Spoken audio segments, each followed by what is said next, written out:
Hi, I'm Jillian Rogerson, the managing editor of Second Story Press, and I'm here today talking with Kathy Kacer, the author of Under the Iron Bridge. Kathy has won many awards for her writing, including the Silver Birch, the Red Maple, the Hackmatack, and the Jewish Book Award. In 1999, she wrote her first book, part of Second Story's Holocaust Remembrance series for young readers, The Secret of Gabby's Dresser. And since then, she's written more than 20 books for young readers, based on true stories of the courage children and adults showed in the face of evil. A former psychologist, she's traveled all over Canada, speaking about the Holocaust and about how to address sensitive subjects with young children. It's a pleasure to be talking to you today, Kathy. And your new book, Under the Iron Bridge, tells the story of a young boy who doesn't want to join his classmates in the Hitler Youth. Instead, he joins a fascinating group of rebels, the Edelweiss Pirates. How did you discover this story? Well, first of all, thank you, Jillian. It's really a pleasure to be here as well, talking with you. The Edelweiss Pirates, there's kind of no secret about how I discovered this. I do so much research about the Holocaust. I'm forever diving into information about moments in this time in history and people who were involved. And honestly, one day, a story about the Edelweiss Pirates popped up on my computer, and I just followed that stream. And when I learned about this incredible group of young teenage resistance fighters at that time in history, rejecting everything to do with Nazi ideology and thinking, forming this group and calling themselves the Edelweiss Pirates, I thought that is such an incredible story and one that I need to write for young readers. So were they unique? Were there more resistance groups like this? I mean, we know about Hitler Youth and we know about the adult resistance, but were there a lot of young people who were resisting in this way? Not a lot. As far as the Edelweiss Pirates go, there are numbers. We estimate about 5,000 young people from across Germany who were part of the Edelweiss Pirates. There were kind of units, I guess, if you will, units of the Edelweiss Pirates that operated in many cities across Germany. So 5,000 in total. There's something to be said for that comfort in numbers, being able to Mm. band together to do something that perhaps you wouldn't be able to do on your own. Hmm. But that was, and other than the Edelweiss Pirates, there were one or two other groups that also opposed Hitler and the Hitler Youth, but certainly not a lot. And what forms did their resistance take? I know they have some adventures and near misses in the book. And how effective were they, and what did they do?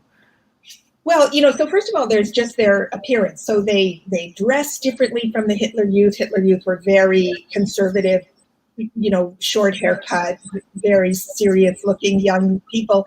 Edelweiss Pirates dressed in colorful outfits. They wore their hair long. They sang music that was considered illegal at the time.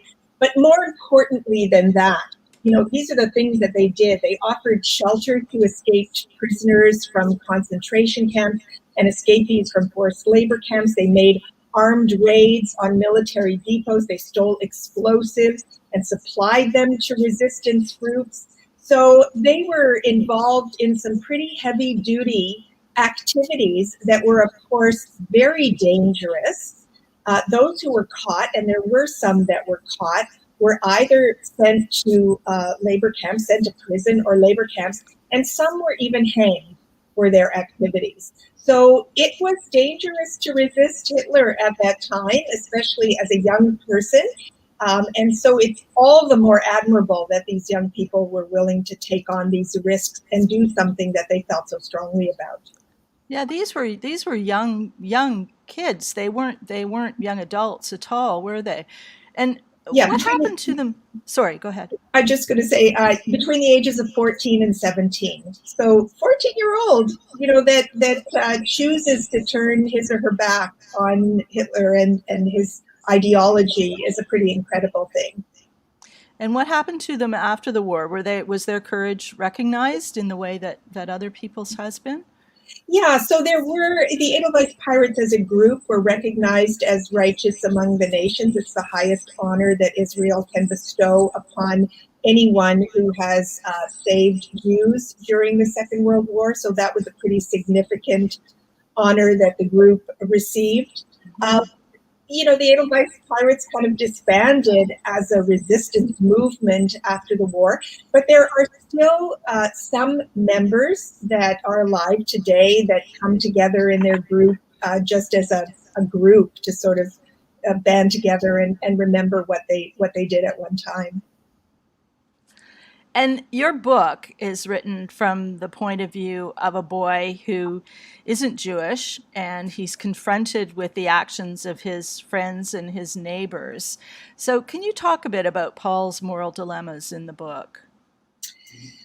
So, first of all, of course, all the members of the Edelweiss Pirates were not Jewish. These were young German boys and girls.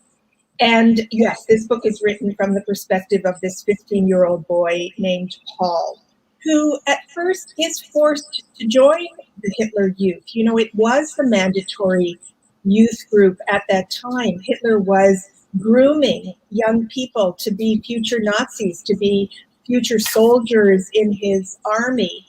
In addition to the Hitler Youth, there was the equivalent group for girls called the League of Girls. So, everybody needed to be part of one of those groups. And Paul, my fictional character, has no choice but to sign up, even though he is grappling with what Hitler stands for. He does come from a family that believes in respecting all people, regardless of race and religion.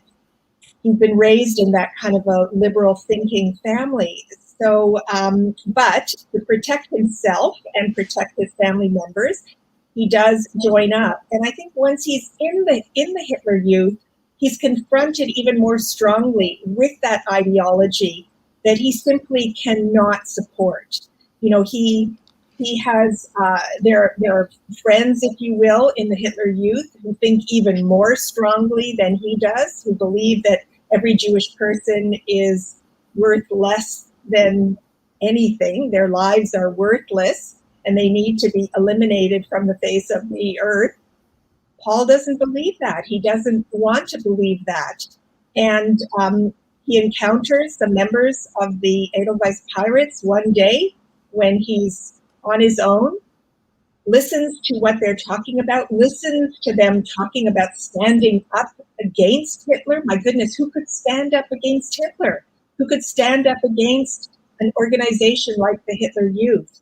And he makes the very courageous decision to join them.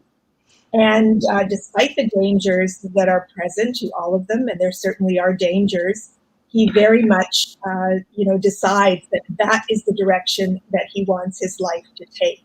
And I will say that he is influenced a little bit by the fact that he has a Jewish friend who is very important to him, a girl whose name is Analia, or I call her Analia, I'm not sure how to pronounce her name, who is a Jewish girl who has disappeared from his school. And there was a kind of a budding romance between the two of them. And I think, her image in his mind is also what drives him to step away from the Hitler Youth and become part of the Edelweiss Pirates. And I think it's very powerful in the book, the way that Paul and Analia are experiencing this through their friendship. And there's a scene where Analia and her family are being made to scrub the pavements in Dusseldorf, and Paul sees this. And there are a lot of sad and distressing scenes in the book, and some very real tension that comes from the wicked characters in the book. And I'm wondering, what kinds of decisions do you make when you're writing about this kind of evil for young readers? Are there certain ways that you describe it that you might do differently for adults, or how do you deal with that in your writing? Well, definitely. I think anyone who writes about this history or any sensitive topic has to be thinking about the age and stage of development of our readers, what they are able to absorb. You know, we want kids to be moved by this history. We even want them to be saddened by this history. This is a sad history, but we certainly don't want them to be terrorized or traumatized by this history. We want kids to read books like Under the Iron Bridge and then want to read other books more and more about this history. So I always say that I have this kind of radar that goes off in my head when I'm treading that line about wanting to write more. I don't want to whitewash history. I certainly want to bring in all of the relevant facts. But you know, how I phrase it, how much I want to include, when to step back and make it a little gentler, very much depends on who I think will be reading the book. I have some picture books about the Holocaust that are, you know, much simpler, much gentler. Even The Secret of Gabby's Dresser that you described in your introduction is a very gentle beginning story about the Holocaust. This one, because it's middle grade, you know, grades 7 to 9 and older, I think can be a little bit more graphic in its detail, and I can bring in a little bit more of that information that kids will be able to absorb. But I'm always careful, Jillian. I'm always, you know, thinking and balancing and stepping forward and stepping back, and that balancing act goes on a lot as I'm writing. I imagine it does, yes. And you've brought so many of these stories to light, and I know that you do a lot of meticulous research for each book.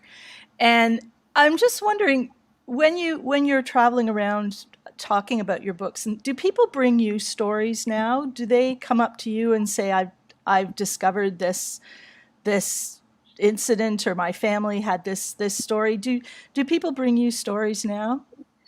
You know, people have always brought me stories, almost since the very beginning. I have written a number of my books based on the fact that somebody has approached me after a talk to say, I have a story that I want to tell you about, or someone has emailed me and said, I want to talk to you about my mother's story or my grandfather's story.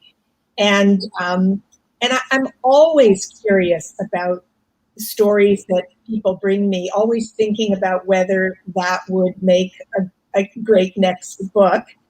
I think that and certainly I've learned a lot of stories from the survivors that I've interviewed over the years. I think I've interviewed well over 100 survivors. Oh my And God. many of their stories are the basis of the books that I've written. I always, you know, every survivor story is a worthy story, an important story.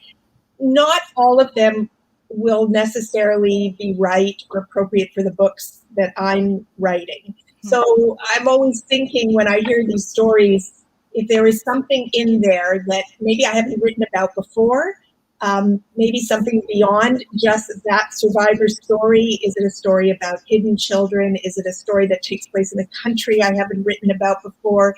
Does it involve a group of people that I haven't written about before? And trying to develop my stories kind of based on all of that information. And how did you get started writing these kinds of books for young readers? I know that you were originally a psychologist, and I understand your first book was your mother's story. Can you tell us a bit about that, and how you decided to write her story? Well, I am the child of Holocaust survivors, so I grew up in a family of talkers. That's not always the case for survivors of this history. My parents were very open about their survival stories. So I grew up listening to them talk about how they had survived. My mother survived in hiding. My father was a survivor of the concentration camps. I always loved to write, even though I pursued psychology as a career earlier on.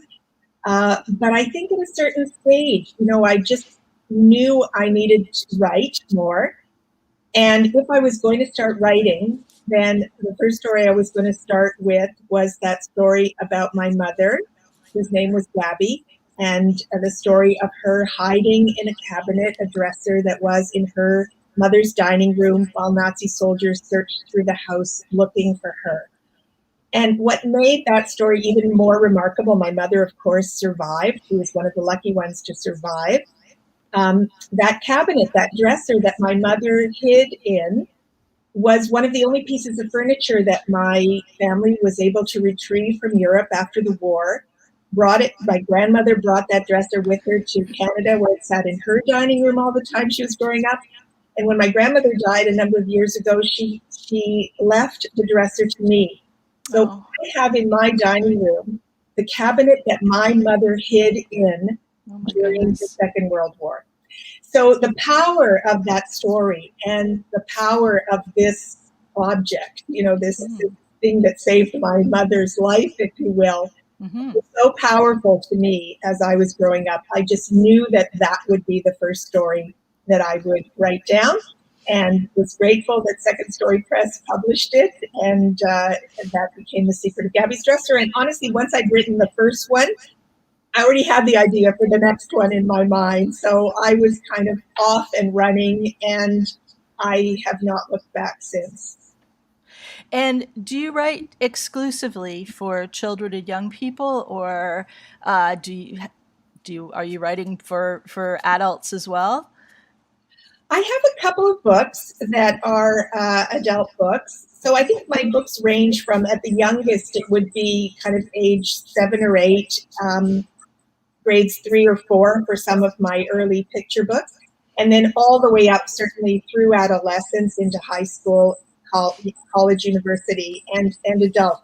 So my book, Restitution, also published by Second Story, is an adult book about stolen art during the Second World War and the Holocaust. And I would say that the book I wrote, called To Look a Nazi in the Eye, which is about the trial of one of the last Nazi war criminals to stand trial in Germany, and the journey of a then teenage girl to sit in on his trial and sort of be a witness to that trial, is a book that's read by high school students, but widely read by adults as well.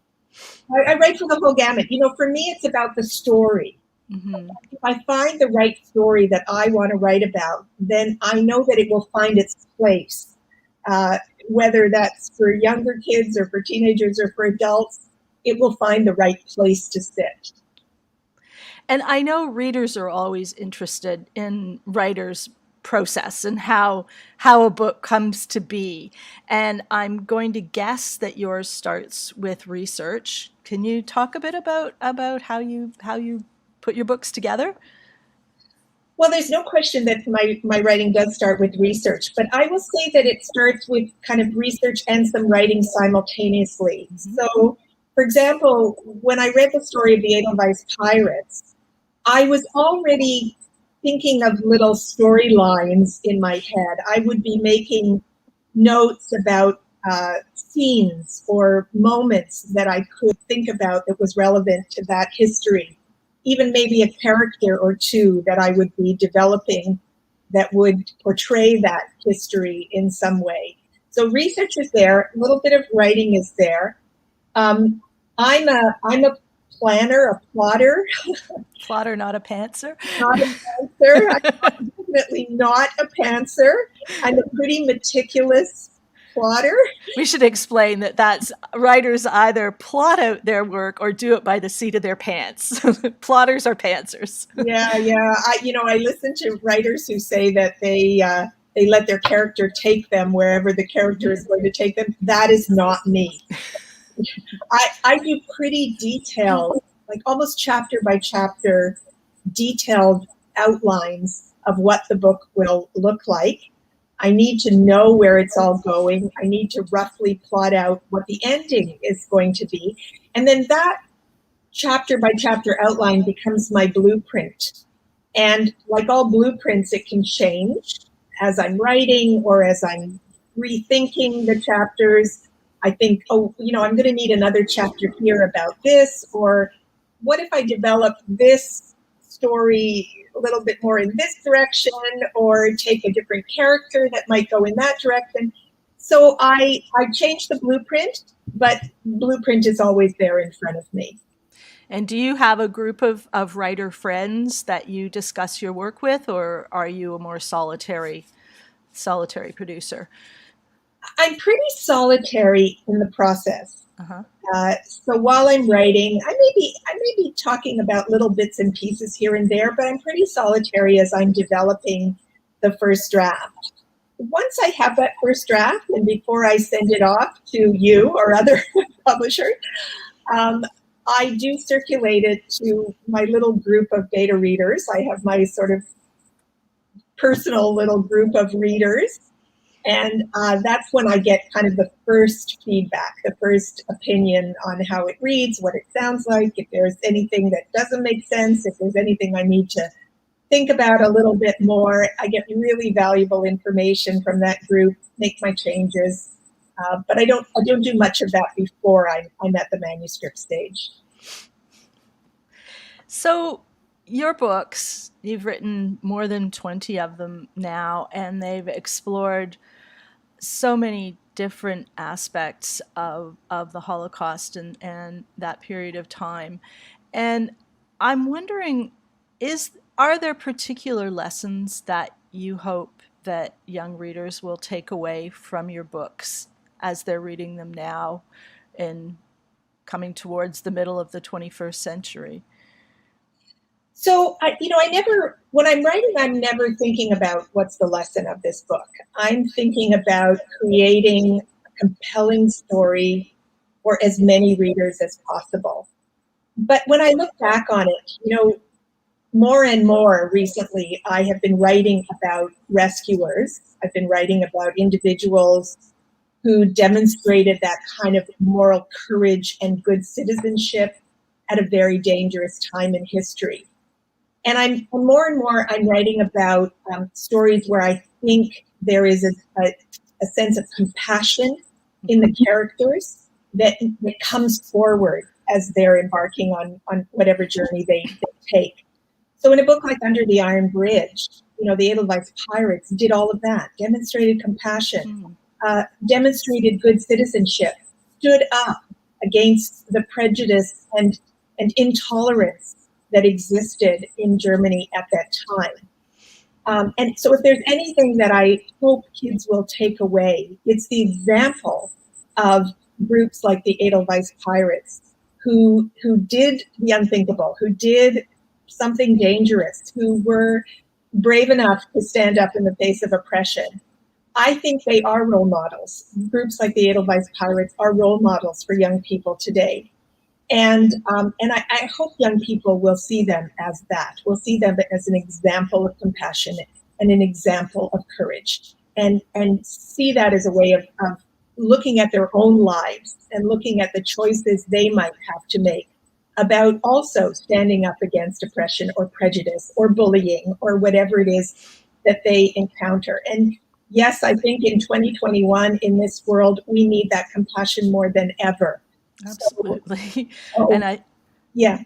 I think a lot of young kids today probably feel a little overwhelmed by all the things that are coming out, all the things that their parents and the adults around them are dealing with. And I know that one of the things that you talk about as you in your travels and in your talks is how to approach sensitive subjects with kids. And I wonder if you could talk a bit about that. That's become a such an important kind of sideline, I guess, to my writing. When I speak to kids in schools, I'm often also speaking to educators in public schools or even in universities about teaching sensitive material to young people and using the Holocaust as an example. And I have a whole set of principles that I talk about with educators, from being sensitive to the age and stage of development of your audience, of your students. I talk about the importance of telling one person's story. We get overwhelmed by the notion of 6 million Jews being murdered in the Holocaust. What does that even mean to young people? It's just a statistic. But an individual story is a way of connecting with an individual person, a teenager that may not be that different from the teenager who's reading the story. Mm-hmm. I talk about telling those individual stories. I talk about, the importance of including like the mundane within the life of these young people. because again, it's with those mundane details, who your friend was, who your parents were, what kind of relationship you had with your friends. Again, that's how you make meaningful connections to the individuals and their history. So those are all the kinds of principles and more that I talk about when I'm speaking with educators about this history and parents about this history.